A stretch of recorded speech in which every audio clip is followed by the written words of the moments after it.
Hello, everyone. Welcome to the Top Cyber Pro podcast. I'm founder and CEO Jim West, and I have a wonderful guest today. We have Tim Wenzel, who is going to be talking a lot about security, risks, strategy, things that we don't often talk a lot about, even though we hear a lot about it.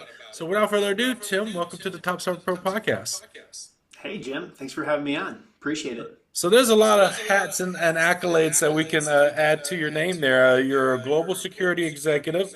You're a thought leader, an author, speaker, but probably more important than all of this, also a veteran. So thank you for your service. Much appreciated.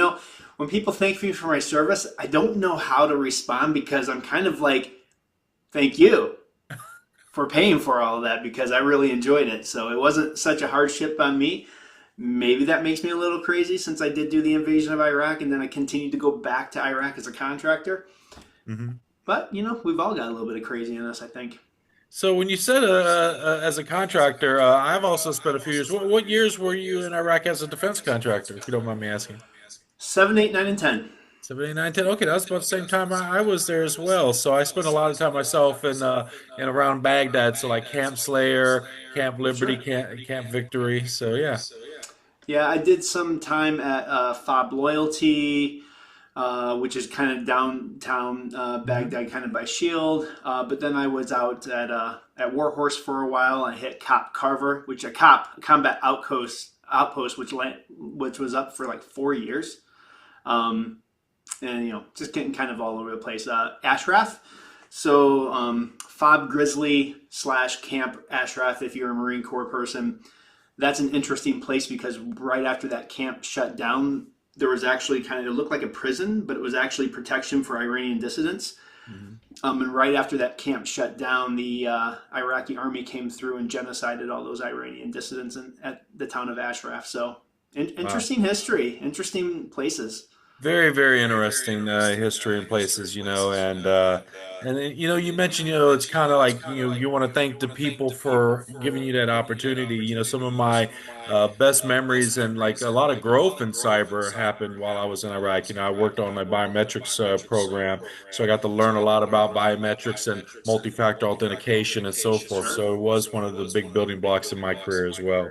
Um, You've held a lot of great, interesting roles. You worked for some of the top companies in the world. I mean, the biggest one here on the list I see here is Meta and Facebook. Obviously, two different Yeah. organizations with the rebranding and so forth.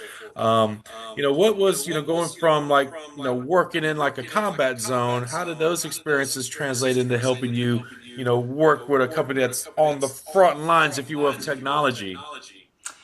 Yeah, that's a really good story. I'll tell it quickly. So, basically, I told my mom in second grade I was dropping out of school, and she laughed, just like you. I was serious. I did graduate high school because the Army recruiter told me I had to. And then I joined the Guard, became an Army medic, and then became an EMT paramedic on the civilian side. Did the invasion of Iraq in '03, got extended, went to Abu Ghraib prison so that a certain unit could not work there anymore and get court-martialed in 2004, and then came home. And life was boring. The ambulance was no longer exciting after spending that time in a combat zone. And I had a bunch of friends say, you know what? You should do executive protection. You're a medic, Army medic, paramedic. You've done the Iraq thing. And so I did. I went to ESI and got my certification in executive protection. And then 2007, 8, 9, and 10 went back as a security contractor / medic. Came home in the end of 2010 for my first Christmas in quite a long time.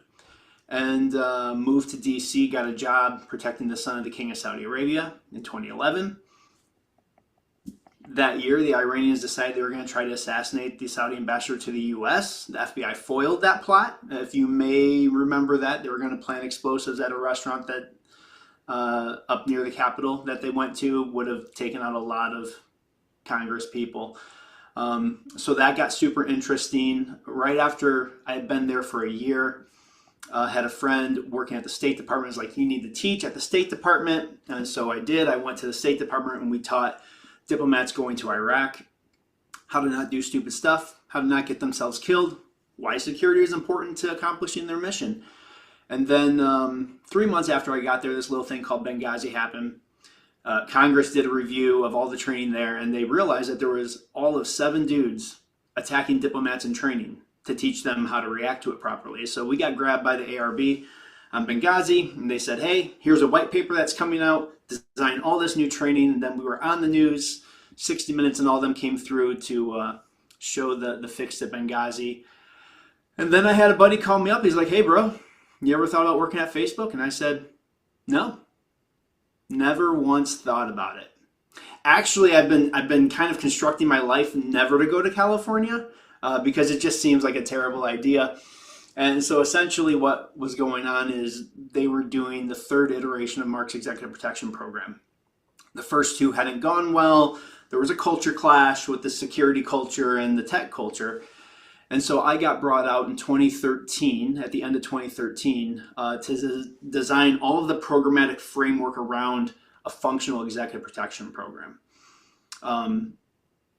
I had gotten my first smartphone in 2010, and at the same time, consequently, sent my first text. And in 2013, I became in charge of all executive protection technology at Facebook. So within like 5 days, I was like, I'm totally getting fired. Like, that is a fact. But, and now I'm a consultant, so you can see where this goes. I can fake it. I can talk a big game. I can make people believe for 6 months and find my next job. I basically, between my contract and FTE time, I was at Facebook for just shy of 10 years.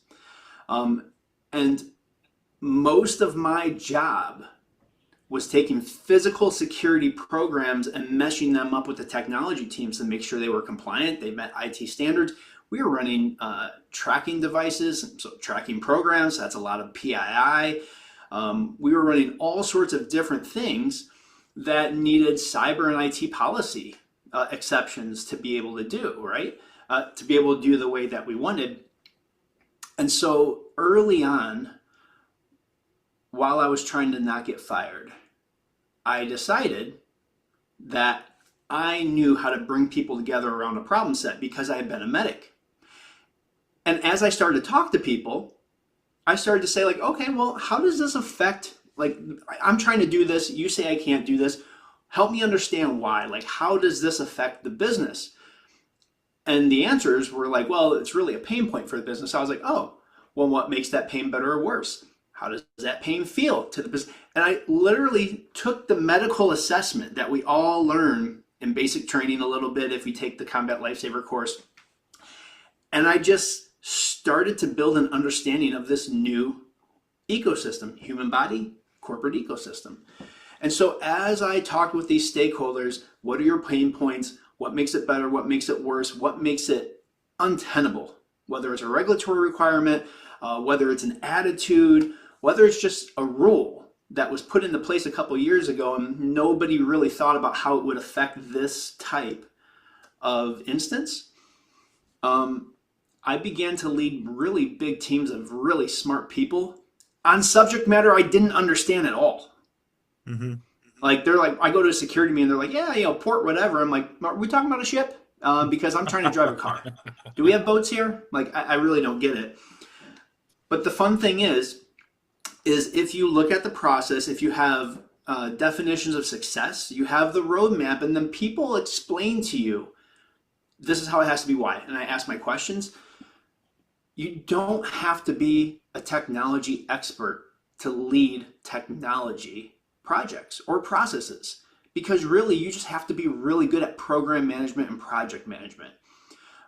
So that culminated over my years at Facebook. I started building the executive protection program, and I built the entire residential security portfolio for like the top 10 executives. Then I built the security technology and research lab to basically figure out how do we maintain security of different types of events, different scenarios, different situations without broadcasting that we're doing security. So we're having this event, important people are coming. We don't need security people everywhere. We don't need cameras everywhere either, because people that are known, maybe drinking or doing stuff, you don't want these images to be pulled. So without all of these traditional things, how do we make sure that people aren't sneaking in? How do we understand if there's a medical event? How do we understand these things? And so I developed this lab to link technology and methods to understand how to create a really good practice around non-traditional requirements.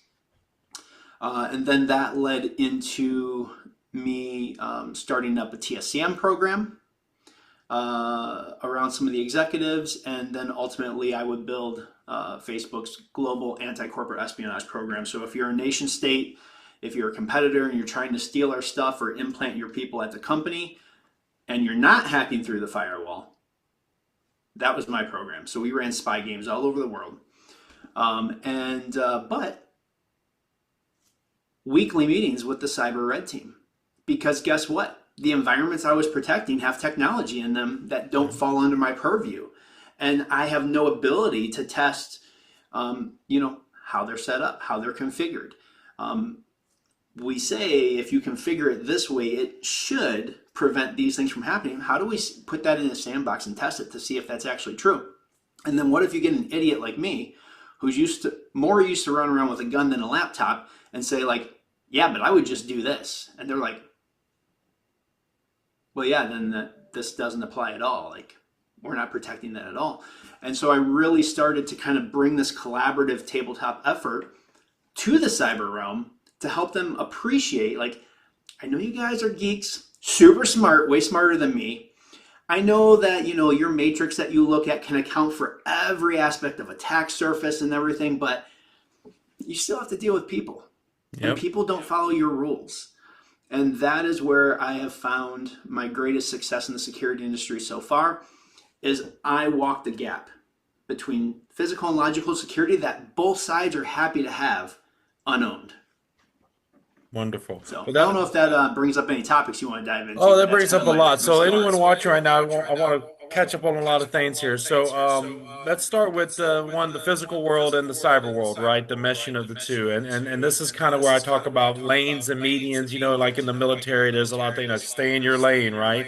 And so, like for example, in DoD, we have like Tempest, and we have the physical security, we have cyber security, and we have all of these lanes that kind of run adjacent to each other. And there's a little bit of overlap.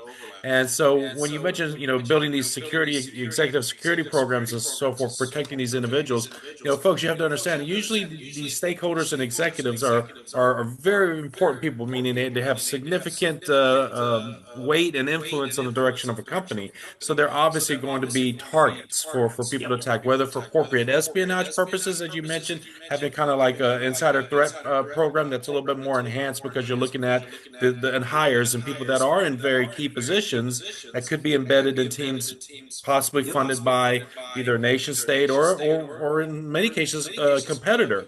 So folks kind of want to believe in the good of companies and organizations or the good of people. That's kind of the naivety, and it's a good ideal that we want to believe that human nature, that people are good. But we live in a world where people are again motivated by money, profit, or have an axe to grind. There's many things that can motivate somebody to do good or and just bad do stupid things. or do stupid things. So being able to detect these behaviors is a very delicate thing. So in the cyber world, we want to figure that there's always going to be a signature or a thing that fits the profile, right? And so that's not always the case. I used to tell people context is everything, right? And so having an expert that can kind of bridge that context, if you will, to help you to develop new patterns or new things, because human nature, we adapt and evolve, right?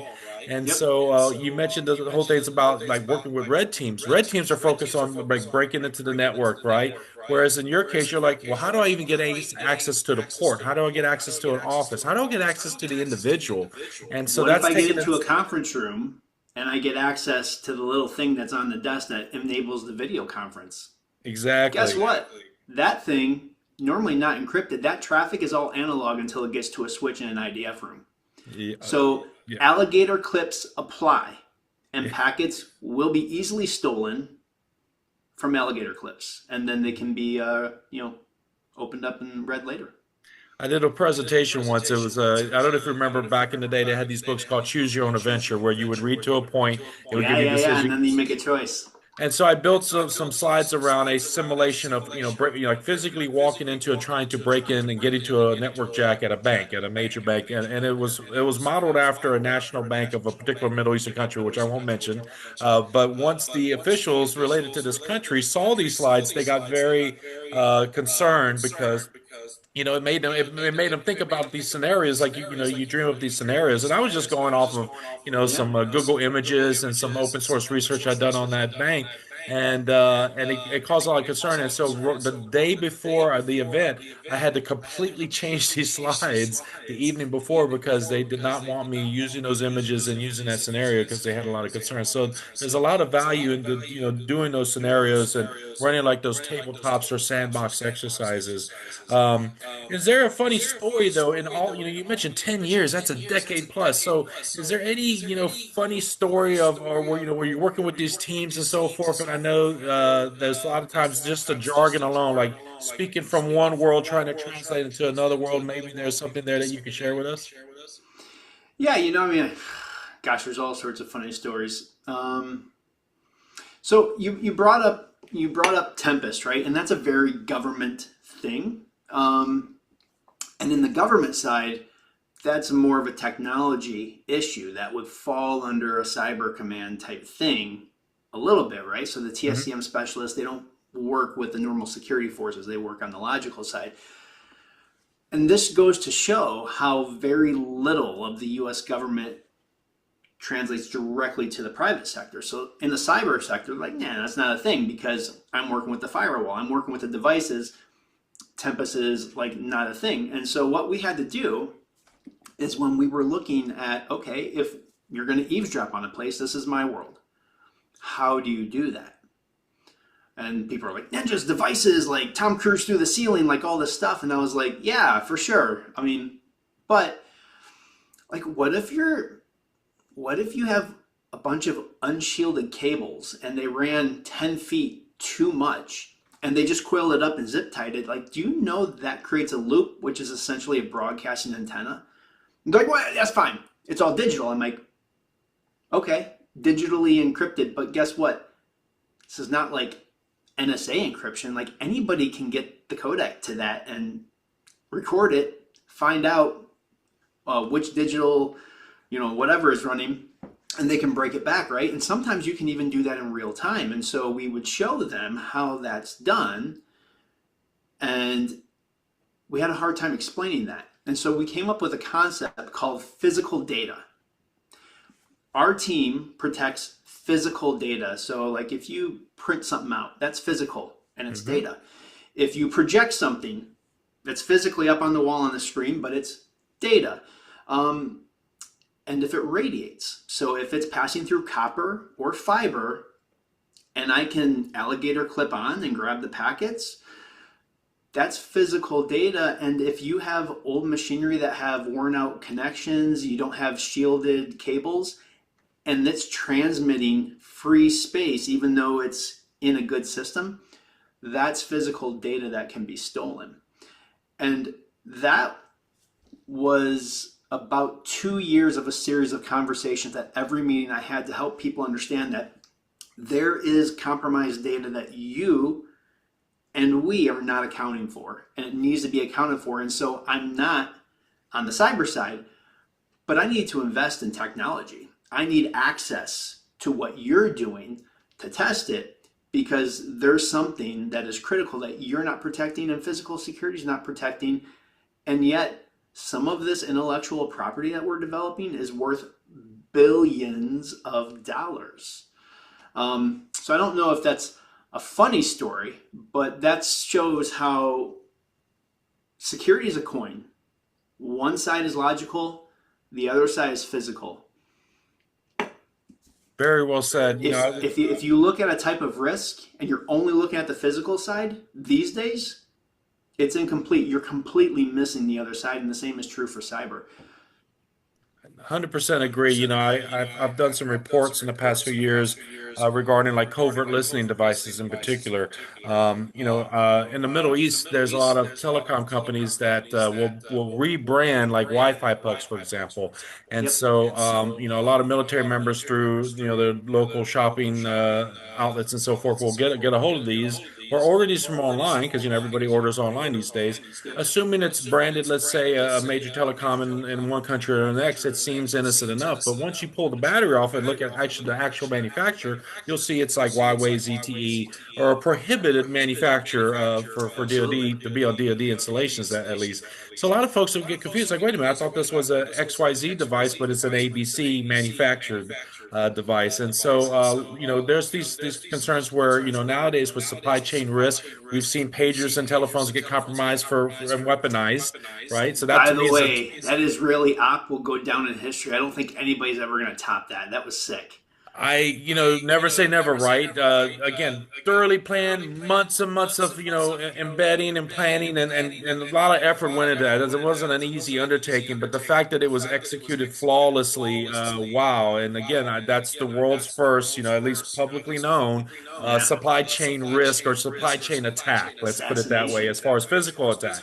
But yeah, I've done these reports of covert listening devices. So these devices, we see the movies, right? But in reality, they can be extremely small depending on whether it's audio capture only for video or so forth. We do understand can have a small physical footprint, and they can be embedded in almost anything these days. And so you mentioned there's that space of the physical data.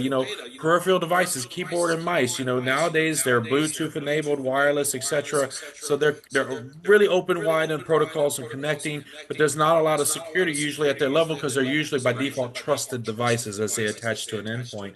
But you also mentioned video. Once it leaves from the IP driven data sense, and it goes into a different video protocol, like you said, displayed, projected, etc. We usually don't care about tracking it from a cyber perspective. So you're absolutely right. There is gaps there where the physical data now that once it's left the network and all the sensors and all the billions and billions we spend in that, all that layered defense as we call it. You mentioned printers. I'm the most harsh when it comes to printers, especially in military Printers are DoD the spaces, worst. because once it leaves the network, we can no longer track and control that data. And your company does not own those printers. They lease them. They have a service agreement. What happens to the hard drives? That because printer protocol is very simple, even the digital stuff, every hard drive in there has the last 9 months to a year of jobs, whether it's scan, print, whatever. Who does that go to? Yep. If you had a broken printer because somebody tore out the hard drive, would your service tech tell you, like, somebody tore out the hard drive? You should be worried. And by the way, the codec to decode whatever brand of printer that is out on the internet. You can grab it and you can download it. Wow. So I know we could talk forever about interesting stories and things and projects you worked on, but thank you for sharing what you shared so far with us. I do want to talk about some other aspects for your career. So you're a thought leader, speaker at many events, but you're also an author. So can we talk about some of your publications? Yeah, so I am a leadership columnist for Security Journal Americas. So most months I'm published at least online, and if not in the print magazine. And by the way, they're the last security publication that prints, Oh, okay. Yeah, because print which is is one of those things that everything's digital, right? And going yeah. digital. So that's kind of cool. So the nice thing is, I get to put my leadership concepts out into the security industry, not only when I speak, but when I write. And that's important because we don't get solid leadership training and security training in the security industry. And when most of us come from government, the leadership and management tools we learn in the government environment do not actually translate well to the private sector. And in fact, depending on what you're doing or where you're at in the private sector, your leadership and team management toolbox may be illegal as far as HR goes. And so one of the things that we don't understand is when we're on the government side and we have the team room environment and we can just, like, so-and-so screwed up and we can just pile on and be like, oh, you're the worst, blah, blah, blah, blah, blah. And, if you don't quit messing up, blah, blah, blah, blah, blah. It's okay because there's a lot of pressure, but in the government environment, one, you can't get fired unless you do something terrible. Hmm. Two, you do have friends who are going to kind of shield you from that and be invested in helping you improve. Three, the team actually does need you, because if you continue to be a screw up, you're going to bring everybody down. So even the people that don't like you are going to help you improve. But when we get to the private sector, one, we can get fired for any reason. At will Two, people are employment. not going to come to our defense because they don't want to get fired or be labeled as a troublemaker or a bad employee either. And so when we take that same approach, which is fun and motivating and works well in the government, and we apply that to the private sector, and we wonder why we have entire teams that are insecure, that are riddled with anxiety, that are underperforming. It's because the environment has changed, and what you have learned leading teams no longer applies at all. There is almost zero leadership acumen that transfers directly from the government to the private sector. And that's something that is painful. When I was a consultant in executive protection, I went to a company and I started talking with them about their executive protection program, and I started looking at the contractors they use in all these different environments and talking with those teams.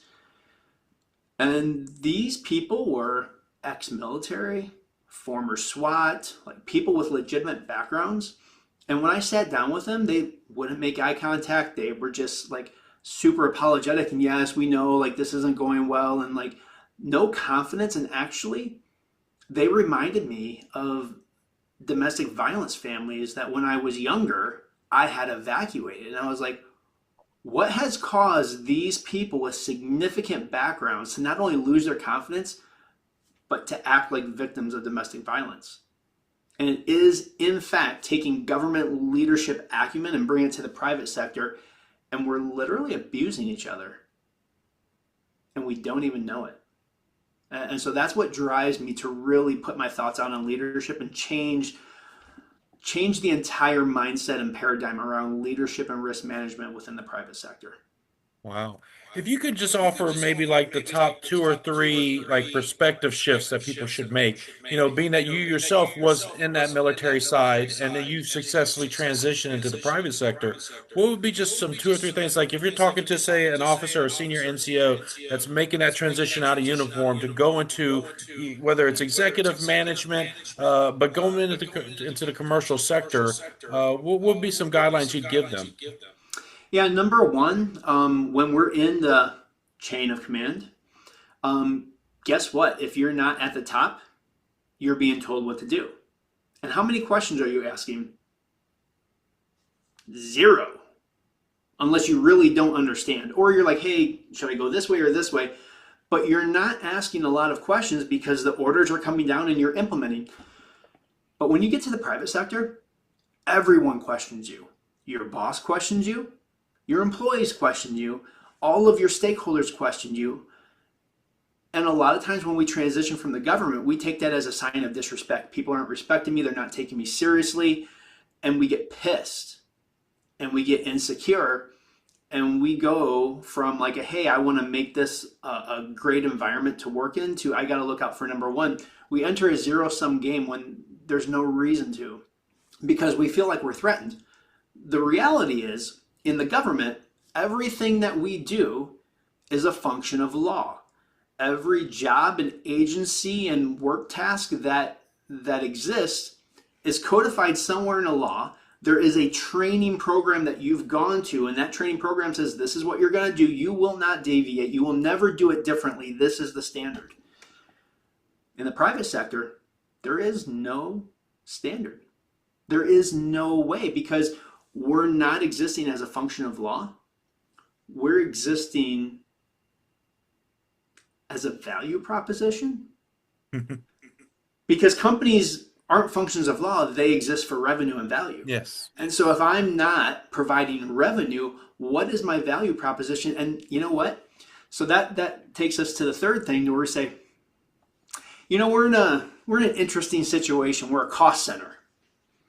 Right? Because we don't feel like we provide any value, because we don't produce revenue, we consume money, and we're always wrong because we haven't created a standard that's understood within the company. We haven't sold it well. And so we say, we're a cost center. We do business differently and you have to fund us. And so what that does is it tells the company, there's no value here at all, but I need to have security. So they're an insurance policy. So what is the lowest premium I can pay?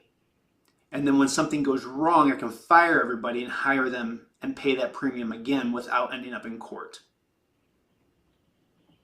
And that is the mindset that most corporate security programs that hire straight from the government, they end up in. They wonder why they have no headcount, they have no budget, they're always wrong, they're always getting crapped on.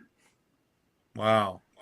That is such a, from the first perspective, a very daunting situation to be faced with. When you're transitioning, it's already a very stressful and daunting time to transition out of uniform, like you said, where everything's kind of on rails with, with laws, regulations, policies, and standards, and everything's on rails here. And then you go into something where there's a lot of autonomy or just ability to move and navigate and adapt because it's a business that's trying to figure its way out as well as its competitors and everybody trying to gain market shares and etc. And at the end of the day, sales, right? And to go from one environment to the next is already a challenge. But I would really appreciate those insights. And you do regular articles and publications in the Security Journal of America, you mentioned. Yep, Security And Journal Americas. if you would definitely provide their URL, folks, I'll save you the Google search. We'll have every URL or anything that Tim talks about. We'll have in the description below. Um, there's also another publication I think you're attached to, the Kindness Games. Yeah, so the Kindness Games, we came out with a book at the end of 2023. And that's so during 2020, this thing called COVID kind of screwed things up. And something interesting happened. Instead of coming together and helping our neighbors, we decided that we were just going to hate each other. And then our media and our leaders and everybody were like, we're just going to invoke more hate and make people more uncertain and more easily controlled, I think. And you know what? I didn't believe that because I was watching TV and they said, if you look like this, if you think like this, then you have nothing in common with these other people. In fact, you have to hate them because they're dangerous to you. They want to ruin you. And I said, that's not true, because I came from the cornfield of Illinois, and 9/11 happened. I was still in the cornfield of Illinois, and I went and invaded Iraq, which was the first time that I had left the U.S. except for going to military bases. And guess what? The Middle East freaking loves me. And I love the Middle East, and the people there are amazing. And we couldn't have less in common culturally. Yeah. Except for the fact that we're human, which means basically 90% of what we have going on between our ears is geared towards the same types of outcomes. Now, how we get there, what the final outcome looks like, culturally can be very different, but we as people are very similar. And so what I started doing is I reached out to my friend Liao and I said, look, we need to lift people up who are hurting. We need to start talking about people that are doing good things in the world. And I feel like we're in ideological Hunger Games, so let's call it the Kindness Games. So we did that. By the end of 3 months, we had 20 people who were involved. We had alumni, people that had finished the 30-day challenge from North America, Central America, and Europe. And by the end of the first year, we had somebody from every continent who had finished a challenge. We had security industry like leaders, like legitimate titans of the industry jumping into it. And companies started asking us if we did employee engagement workshops, if we did leadership. And so over time, we developed our leadership philosophy, leading with kindness leadership philosophy. And now we're a leadership company.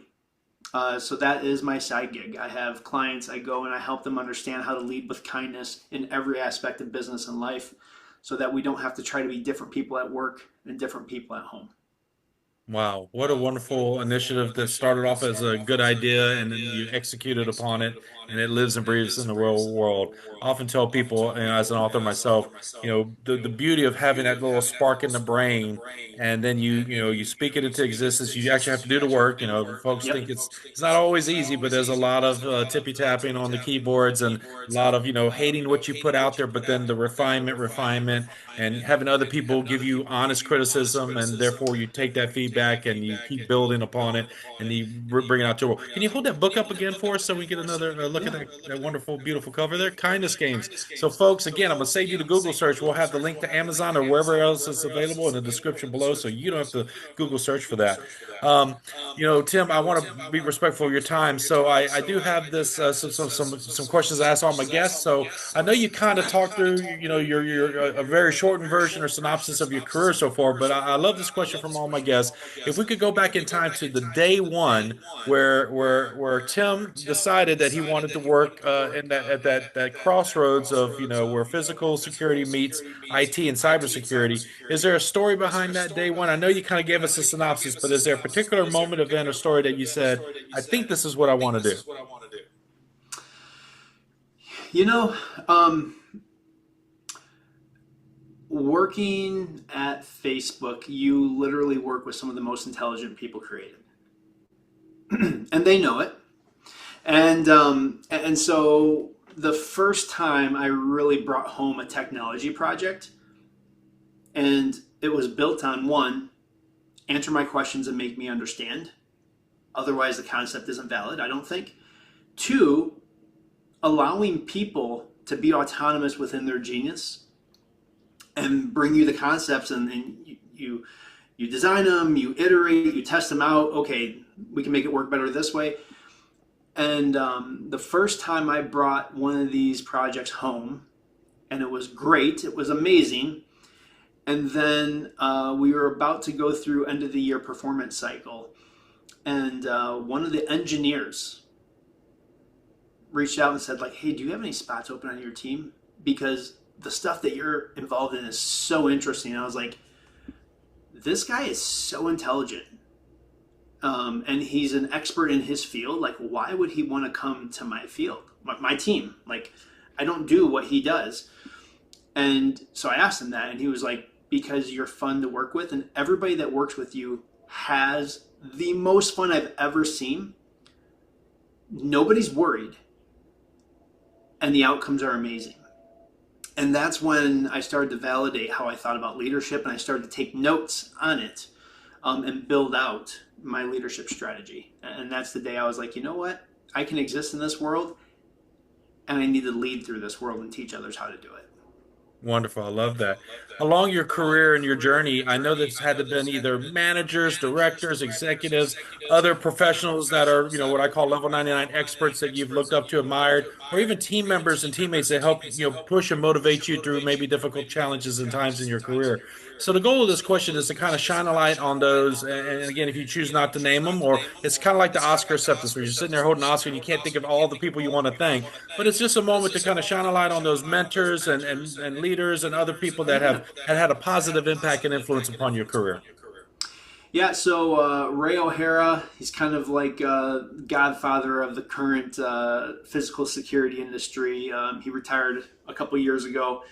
He invested a ton of time into me, helping me understand the strategic value of the tactical things I was doing, which was really important. Then we've got Tim McCrate out of Alberta, Canada, who's actually a CISO. He's a cybersecurity guy. And he helped me really wrap my head around risk management in a functional way and how to do that. We can talk about Brian Jansen and Christian West. They're stalwarts of the executive protection industry. They invested deeply in me when I got to Facebook to help me really understand the bigger picture of corporate culture and how to build security programs that not only align with corporate culture, but become the ambassadors of that culture and are looked to lead that culture across the entire enterprise. That was really, really fun. Really, I'm really lucky to have so many people invest in me. Wonderful. And we all, a lot of times when people see, ourselves, whether we're on a stage somewhere speaking or they see an article we've written, it's like, oh, what a level 99, what an expert, what a SME, whatever the accolades people will throw upon our names, but they don't realize it takes, other people, they always say there's a behind every great man is a great woman, our parents, our family, our loved ones, the circle that we choose of our friends, our colleagues, they're all Yep. tremendous into helping us get through our career and becoming who we are.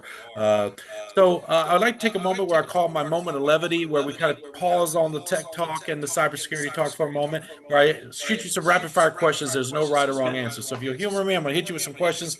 First answer pops in your head. There's no right or wrong answer. Are you ready? Sure. All Let's right, go. let's start with this one. Now, being from Chicago, you should have a strong opinion on this. Is a hot dog a sandwich? I would say it's a hot dog. It's a A little hot bit dog's a different hot than a dog, sandwich, not a especially a sandwich. You heard Chicago it style here. dog. You heard it here, right from someone from Chicago. Cake or pie? Um, Cake, as long as it's not chocolate, because chocolate cake is the worst. Chocolate cake's worse, but what kind of cake, if not chocolate? Costco cake, bro. Costco The cake. best cake in the world comes from Costco and is ready every day. So hot or cold Costco cake? I never heat it up, Okay, so so cold. cold Costco cake. I'm gonna have to check that out next time I'm in a Costco. Um, yeah, this one's gonna split the room. So Star Wars or Star Trek? Star Wars. Which trilogy of the Star Wars is your favorite? You know what? I like the second trilogy, the newer ones when they came out. Okay. The first ones kind of got my imagination sparked as a kid, but CGI really caught up, and I went to the theater for every one of the new ones, and it was the first time that technology caught up to the story. So this is the Phantom Menace series with Yep. Qui-Gon and young Anakin. Okay, Yep. awesome. What's your favorite character of that trilogy? Um, it's got to be Obi-Wan. Obi-Wan. All right. What has been your most favorite book of all time, and what was the last book you've read? You know what? I think the Bible's got to be the favorite book of all time. All right. And then what is the last book I read? You know what? It's probably Enterprise Security Risk Management or Enterprise Risk Risk Management. management. Wonderful things that most people like to read right before they go to bed. Yeah, I'm a big reader of textbooks. That way I can tell all my clients why those people are wrong and their ideas are flawed, and here's the right way to do it. All right. So you've mentioned risk management more than once, and you just showed us two books there. So let's get right back into the tech talk. That's a great segue right back to the tech talk. What is something about risk management that we know we hear about it all the time, right? We got frameworks for it, we got processes, it's built into project management, program management, it's embedded, it's built in, we got DevSecOps, we got all these other, frameworks and ways to go about doing work and doing things. And we hear about managing risk all the time. But Yep. what are we getting wrong? Let me turn it back on you for a second. When's the last time you had a conversation around a risk and you walked away being like, I completely understand what they were talking about? So a lot of times when I'm consulting and I'm dealing with folks with what they think their problems are, right? There's always what the perception is of the problem, right? And then what the real underlying, what the real problem is, right? And Yep. so a lot of times it's, you mentioned, kindness and empathy. You do first have to really truly listen to what their perception of a problem is because there's certain things that still are part of human nature. Fear bias is still a big thing. And there's also misinformation because what people think they know or think they understand of what a risk could be. And sometimes that's what leads a lot of people going down the wrong rabbit holes or putting too much effort into something where you got to kind of reel it back in and reassess really what the underlying problem is. A lot of times I find it's not all the times, but maybe 9 times out of 10, I'll find that basic, simple security principles are just often glossed over because they think the new and shiny is the silver bullet.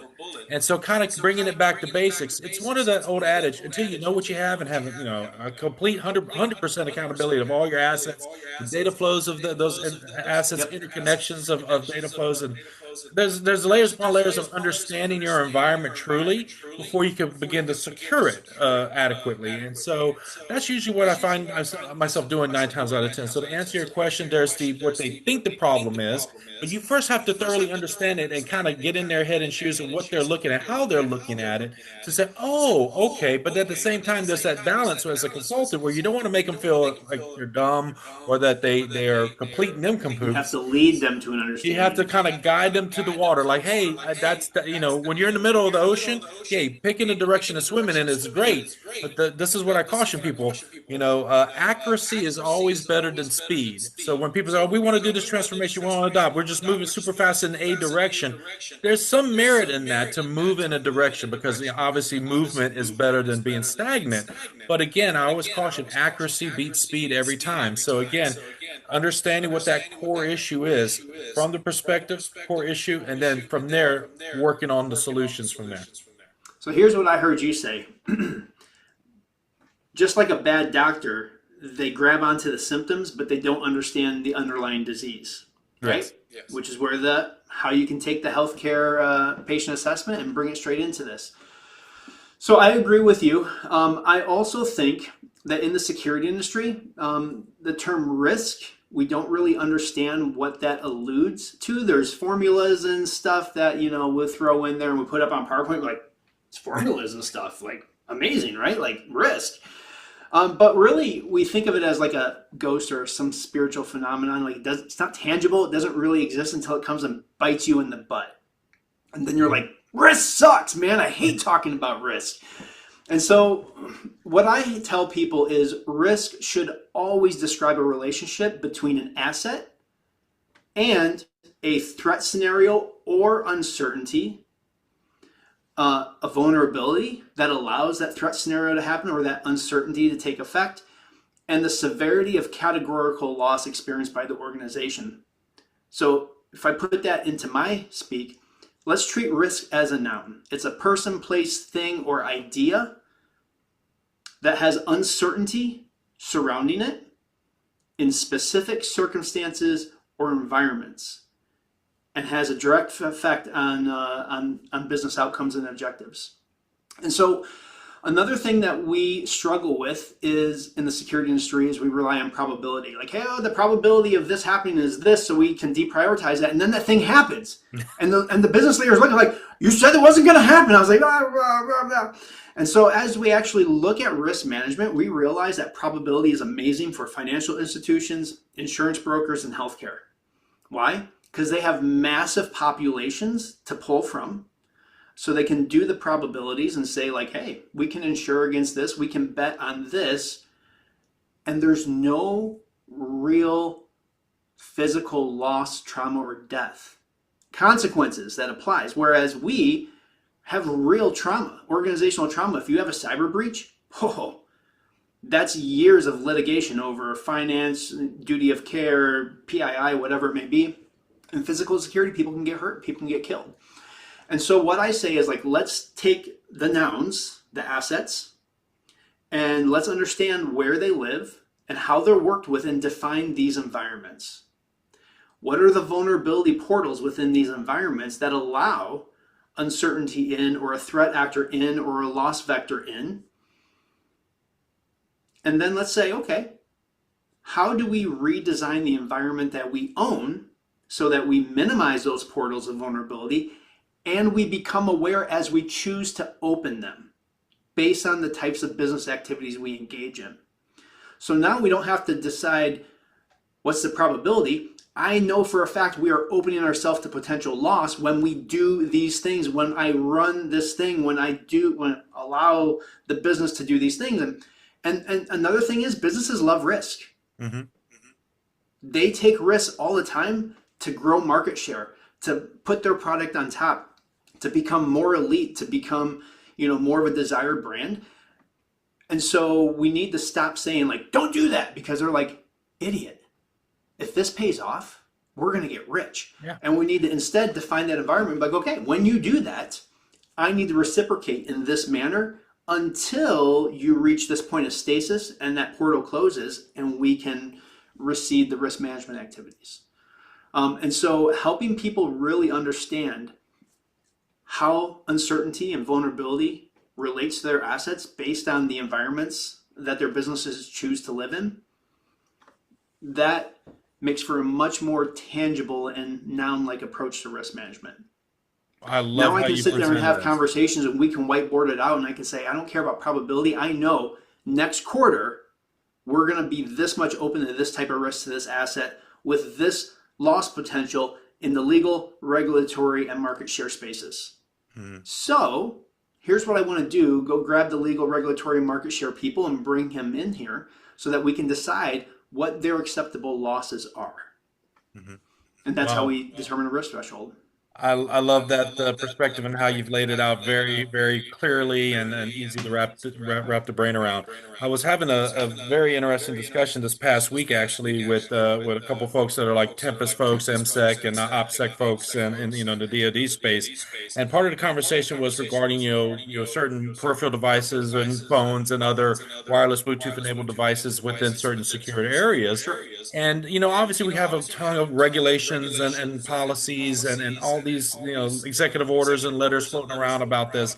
But I spun the discussion around because a lot of things about prohibit, prevent, stop, like you mentioned, the no, right? Saying no, you can't do that. I said, well, look, what if we just start with, like let's say we had a Chinese Huawei phone or device right next to a JWICS machine, a top secret machine, like all the different coalition networks all at one desk. We have the phone on the desk in a protected area, right? Whether you want to call it a SCIF, a closed storage area, etc. But let's say we have a spy's phone actively it's on in this space. Let's start there. And of course, everybody's like, no, It their would heads are never get wanting. in there. It would never get in there. I said, but let's just say it's here now. It's right next to the system. What then? What measures do we currently have to defend against that? And let's just work our way from there. Let's work away from the threat that is in the environment. The whole concept I was presenting to him was assume breach, right? Assume the breach in the worst possible way in the physical environment. Then what? Then what? Then what? And then what? And so again, sometimes just bringing that different perspective is everything, right? Because it gets rid of that ingrained training and the traditional thinking that we get brought in that it's reliable, it's good, it serves its purpose. Checklists and things like that serve a good purpose because it keeps things on rails. But often, like you said earlier, human beings are very adaptable and they will find a way to get something somewhere where it shouldn't be. And so that's a great, kind of lesson into kind of running those scenarios. Um, so, Tim, I want to respect your time. I know I said that once already because I know we could talk for hours and hours, hours because you have such a wealth of knowledge. So, one of the things I want to talk about is what is coming up for you in 2026. What are some of are you going to be on a stage speaking somewhere? I know you're going to be doing a lot more publications, obviously, but what are some big goals and things that you have for 2026 that you don't mind sharing with us? Yeah, you know what? I'm going to hit probably 25 stages this year. My first keynote in Africa is probably going to happen this year, which is great because I've got North America, I've got Europe, I've got South America. So I've got to get Africa, I've got to get Australia, and I've got to get Asia in there. And you know what? If I can do like a webcast from like Antarctica, I would totally do that, For the right? Just South so I Pole could hit them all. marker or the South Pole Research Laboratory, that would be amazing. Um, Yeah, I'm probably going to be speaking at GSX this year in September and lots of different places. And you know what? If you just follow my LinkedIn, you'll know what's coming up. I get booked for things throughout the year. I don't necessarily plan my years out. My years come and tap me on the shoulder, and that's kind of how I like it. Well, folks, we're going to definitely have links to his socials and everything in the description below. So don't worry about the Google search. We're saving you that Google search. A lot of us security professionals, Tim, we've got demanding careers, obviously, speaker, writer, and all the tremendous work that you do in industry. But a lot of us, we do carve out time for what I call causes and charities, volunteer work, nonprofit organizations that are doing great work and positive work in the world that are near and dear to our heart. So the goal of this question is there a cause that's near and dear to your heart, whether you give of your time, energy, or money that you want to shine a light on? And that also, please give me the socials and URLs too, so we can put it in the description below. But is there some organization doing some great work in the world that you want to shine a light on? The kindness games. I kind of like that one. We're foster parents, so we kind of full-time volunteers in that space.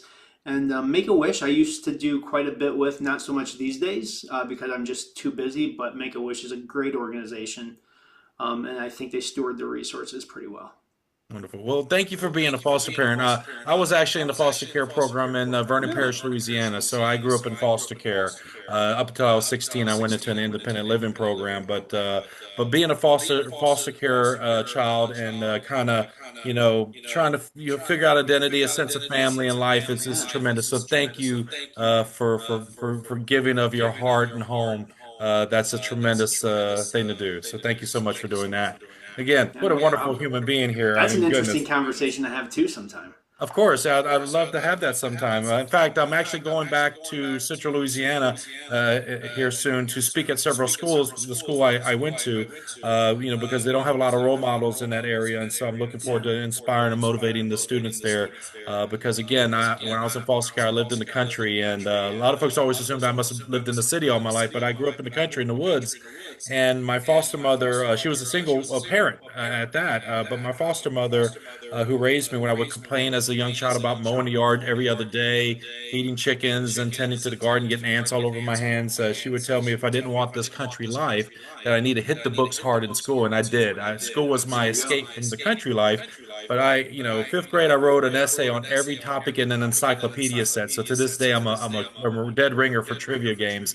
But the point being is, I did take it to heart. I would read books, and it would transport me to other places, and it was that love of reading and just assimilating knowledge that really has served me well throughout my career. And so, That's awesome. but yeah, definitely a wonderful conversation we can have at a future time. The next question I had, in fact, I'm just sorry, just kind of got off track thinking about my childhood there for a No second. worries. Someone that's watching, listening right now is thinking, wow, what a tremendous story. And I would love to hear more. I know people are probably like, why can't you just go on for 2 or 3 hours? This is not the Joe Rogan podcast, folks. We do want to respect all of our guests' time because they got very demanding careers. But Tim, if someone's watching this right now and says, I love everything you said about your career, where can I get my start? Because, maybe cybersecurity as a whole isn't immediately for me because there's some people, it's not for everybody, right? But when you're talking about physical security and executive security programs, hey, what's it like a YouTube channel? Is there a book? Is there a website? Besides just following you on your LinkedIn, what are some resources that you can say, hey, these are some good places to start, getting your feet wet, if you will? As much as I kind of trash on the government, it's not a bad place to start. It's pretty easy to join the military. There are lots of great MOSs in the military that can get you a start in whatever type of security. And whenever I talk to young people who don't know what they want to do with their life yet, I tell them to join the military. And I said, look at the jobs and say, pick a job you might think you're like. And then in 3 years, you're going to know a ton of things that you never want to do again. And you may know a few things that you want to pursue. Yeah. And if you're still unsure, you're going to have worked with a lot of people who have cooler jobs than yours. Reclass as Mhm. that and go Love learn this. another skill. When you get out of the military, you will have a skill that you can walk into a job in. And then you can build your career from there. Another thing I would tell people is don't plan your life around money. Plan your life around how you want to spend your time, the things you like to do, right? And I tell everybody, guys, look, if you work at McDonald's, you should be a millionaire. And people don't know this. For some reason, we're not taught in high school. But if at 20 years old, if you didn't buy beer, even though you're not old enough, and you didn't smoke cigarettes or weed, you would have $500 extra a month lying around. If you put that away from 20 to 60, and you never did more than $500, you'd be worth $6 million. Mm-hmm. So if you're worried about, oh, will I be able to retire? You should be able to retire. If you don't drink and you don't smoke and you use that money and put it away, you will be a multimillionaire. So plan on doing that and then figure out what type of work spends your time the way you want to spend it. And you don't have to worry about the number attached to it because you're already financially set. That's the advice I would give. I love that because a lot of our youth, there's so many things and subjects that should be taught in school that isn't, unfortunately, and that's a whole nother discussion. And and not to get bogged down into that one. Tim, you've just been tremendous. I love everything that you've shared to this point. And so, what I've done this season, and again, this was not in the agenda, so folks, he's a little bit on the spot, but I know he's going to be flawless in this. I give all my guests the final word. And so, whether you want to talk about security, whether you want to talk about guidance for young people, or talk about the kindness book, or talk about a talk that you're planning to give this year, whatever you want to talk about, it could just be about your favorite color of the rainbow. But whatever you'd like to talk about, the floor is yours, sir. You know what? Right now we have a breakdown in relationships and a breakdown in our ability to have conversations and talk and get to know each other. Pre our modern era, pre COVID, pre Obama administration, there was an unusually high tolerance for different perspectives. And we would do things called dinner, Yeah. which meant I would go to somebody else's house and we would spend 5 or 6 hours there. We would have a meal, but we would talk to get to know each other. And we would talk about politics and religion and my story, not to be wrong or right, not to be smart or dumb, but just to get to know the journey of another person and appreciate all they've gone through, the things they've learned, and the positions that they hold based on that life. We need to get back to that. So I would encourage you to get together with your friends and to ask them about things and just say, like, I don't want to debate. I don't want to be right or wrong. Like, I just want to know you. They did some polling with Gen Z, and they said, hey, what is your biggest unmet need? And it is being known and being heard. And that is the fabric of a healthy society. So stop paying attention to the news, stop paying attention to your influencers, and start having conversations based on knowing another person and appreciating them for the journey that they've been on. Your life will drastically improve when you're not worried about being right or wrong. Couldn't have been better spoken. Folks, Tim Wenzel, a great human being on top of everything else that he does in the world. Thank you, Tim, for being on Top Cyber Pro podcast. Hey, appreciate you having me.